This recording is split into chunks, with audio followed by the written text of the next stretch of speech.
Welcome along to the Vintage Noise channel. Today we're opening the garage door on a really pivotal machine. Absolutely. We're looking at the Porsche 356 1500 Super. Specifically those built between, 1953 and 1955. The ones people now call the Pre-A. Exactly. And this car, this specific period, it's really where Porsche properly made the leap. They went from being this small engineering outfit, almost like consultants. Working out of sheds, basically. Pretty much, to being a full-on sports car manufacturer with, well, surprising volume. Yeah, the volume is kind of incredible when you think about it. Their initial plan, I read somewhere, was maybe 100 cars a year. Something like that, yeah. A tiny number. And they just blew past it by the time the 356A came along in late 55. Which was a pretty major uptick. A very major update. They'd already built nearly 8,000 of these early 356s. Oh. It just shows they'd hit on something. A real desire for these small, nimble, well-engineered cars that maybe the market didn't even know it wanted yet. Okay, so let's dig into that. What makes this Pre-A period, especially the 1500 Super, so distinct?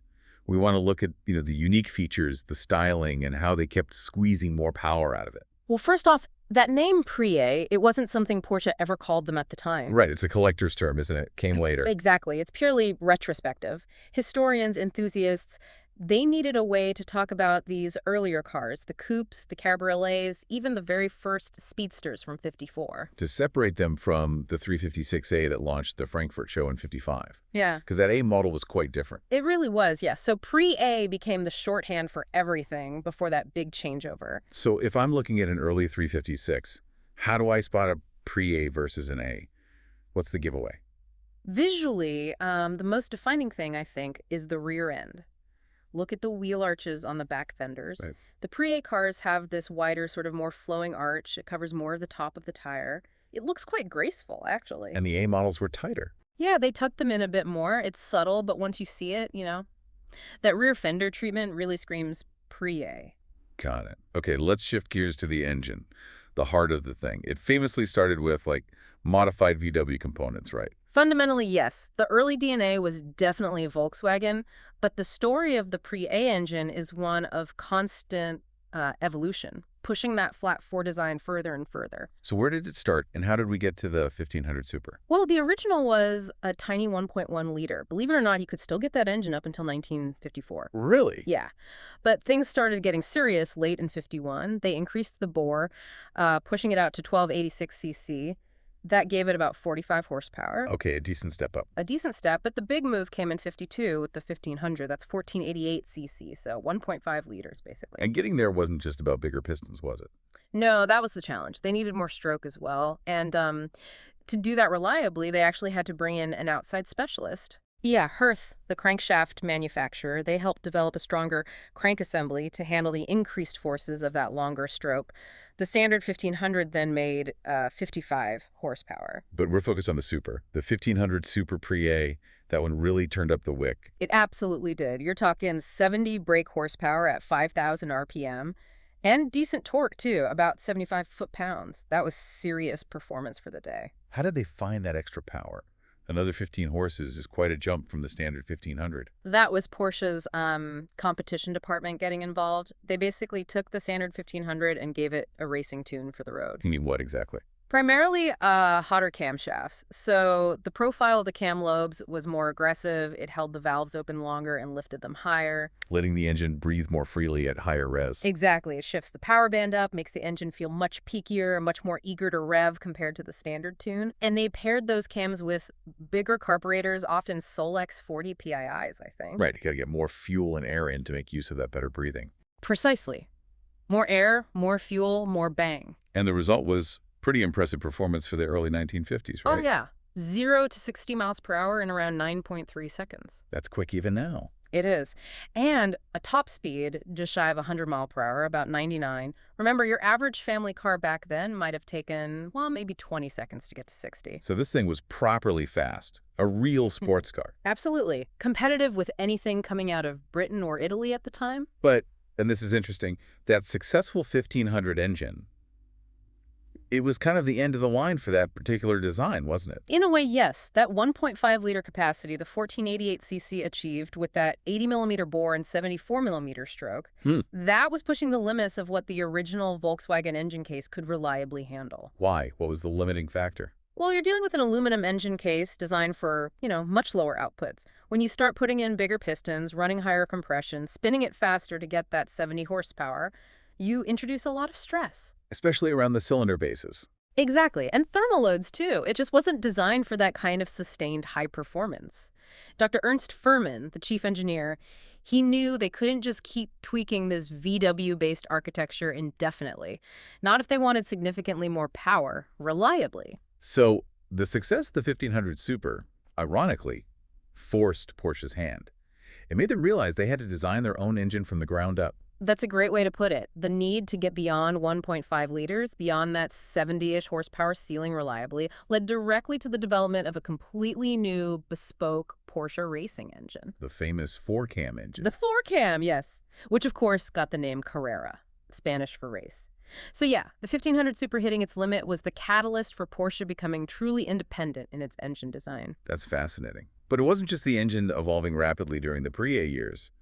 The body, the chassis, they were constantly tweaking things, weren't they? Oh, constantly. It really feels like the car was in continuous development. Yeah. You bought a car early in 52, and it might be noticeably different from one built late in 52. What were some of the key changes then? Okay, well, a big one for appearance and visibility happened in March 52. They got rid of the original split windshield. The two flat pieces of glass with the bar down the middle, the bent window. That's the one. They replaced it with a single piece of curved glass.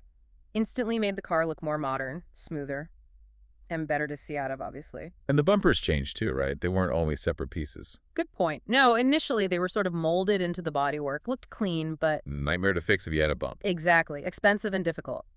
So in October 52, for the 53 models, they switched to separate bumpers, bolted on through the body. Much more practical. And that design came from another model. Yeah, they first tried it on the limited run America Roadster, liked it, and then put it on the main production cars. Then later in 52, I think June, they moved them out slightly and added those little black rubber strips. The overriders, or Nerf bars, for a bit more protection. Right. Little practical improvements happening all the time. But maybe the biggest practical improvement, certainly for the driver's sanity, was the gearbox change. Ah, yes. Ditching the crash box. Before 1953, the 356 used a transmission that didn't have synchromesh on all the gears, particularly the lower ones. Meaning you had to double clutch perfectly. You did. You had to perfectly match the engine speed to the road speed when changing down otherwise. C-R-U-N-C-H. Not very forgiving. Not at all.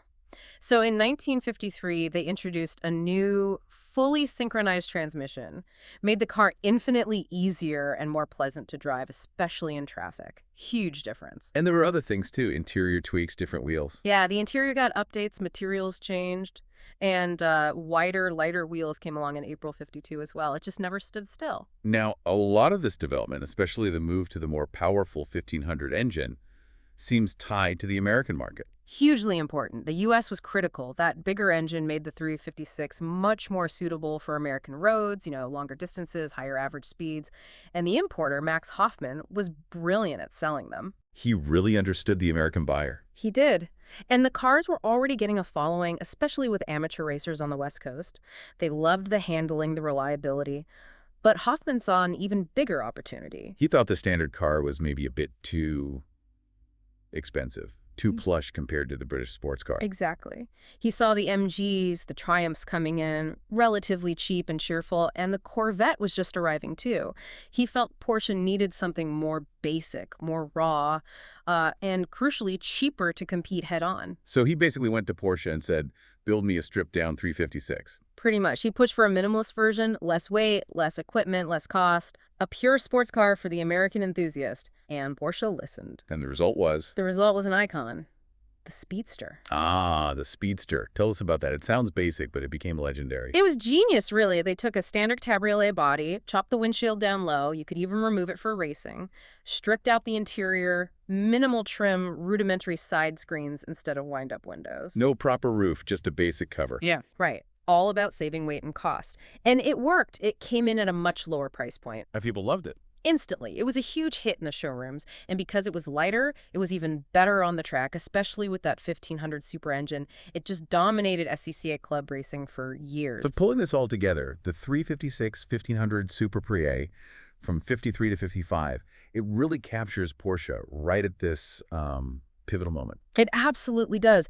It's the high water mark for that very first generation of 356 in terms of power from the original engine concept, and it perfectly illustrates that period of incredibly rapid learning and evolution as Porsche figured out how to be a proper car manufacturer. Going from that small consultancy to a global player in just a few years. Yeah. But what's really fascinating to me, and maybe a point to leave people thinking about, is how that engine's limitations shaped the future. The fact that the 1.5-liter VW-based engine couldn't really go much further. Precisely. That 1488 cc capacity, that 70 horsepower, that was basically the wall for that architecture. They hit it, and they couldn't just tweak their way past it. It forced a radical rethink. It forced the innovation that led to the Carrera engine. It demanded a clean sheet of paper. So that constraint, that dead end for the old engine, wasn't really a failure. It was the necessary push Porsche needed to start designing the complex, high-performance, bespoke engines that would define them for decades. So maybe the final thought for you listening is this. How much did hitting that hard ceiling with the 1500 Super A ceiling, imposed by its humble VW origins, actually forge the engineering character of Porsche? Did needing to overcome that barrier fundamentally instill that relentless drive for innovation, for pushing boundaries that we still see today? Something to ponder next time you spot one of those elegant Pre-A rear fenders.